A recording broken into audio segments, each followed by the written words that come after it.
अंगं हरे पुलकभूषणमाश्रयन्ती भृङ्गाङ्गनेव मुकुलाभरणं तमालम् अङ्गीकृता किल विभूतिरपाङ्गलीला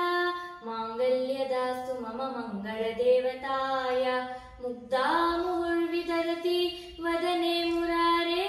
प्रेमत्रपा प्रणहितानि गतागतानि मालादृशो मधुकरीव महोत्पलेया सा मे श्रियं दिशतु सागर संभवाय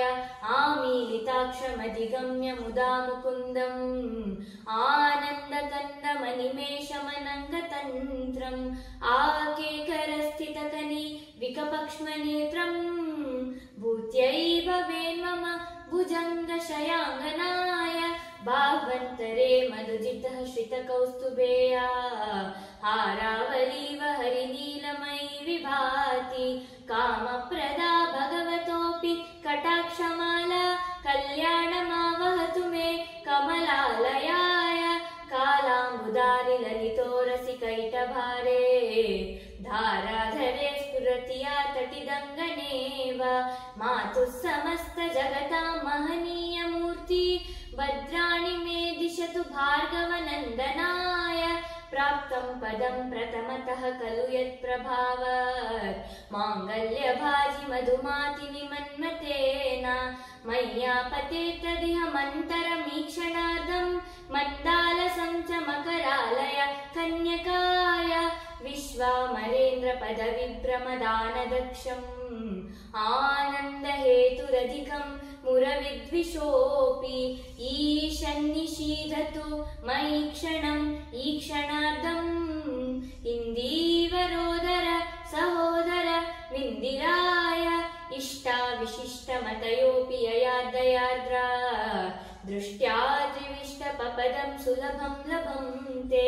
दृष्टि प्रहृष्ट कमलोदर दीप्तिरिष्टां पुष्टिं कृषिष्ट मम पुष्कर विष्टराय दद्या दयानुपवनो द्रविणाम्बुधाराम् अस्मिन्न किञ्चन विहङ्ग शिशौ विषण्णि दुष्कर्मकर्ममपनीय चिराय दूरं नारायण प्रणयनि नयनाम्बुवाः गीर्देवदेति गरुडध्वज सुन्दरेति शाकम्भरेति शशिशेखरवल्लभेति सृष्टिस्थिप्रलयकेलिषु संस्थितायै तस्मै नमस्त्रिभुवनैक गुरोस्तुरुण्यै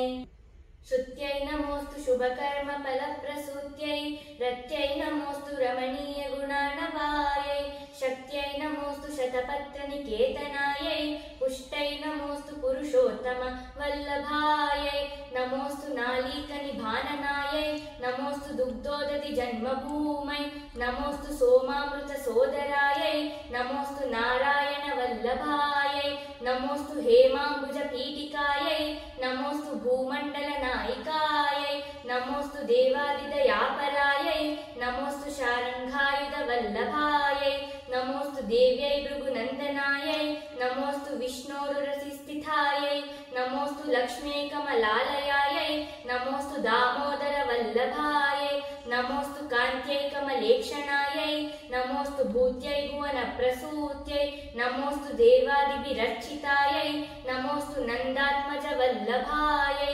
सम्पत्कराणि सकलेन्द्रियनन्दनानि साम्राज्यदानविभवानि सरोरुहाक्षि त्वद्वन्दनानि दुरिता हरणोद्यतानि मामेव मातरनिशं कलयन्तु मान्ये यत्कटाक्षसमुपासनाविधि सेवकस्य सकलार्थसम्पदः सन्तनोति वचनाङ्गमानसै त्वां मुरारिहृदयेश्वरीं भजे सरसिजनिलये सरोजहस्ते धवलतमां शुकखण्डमाल्यशोभे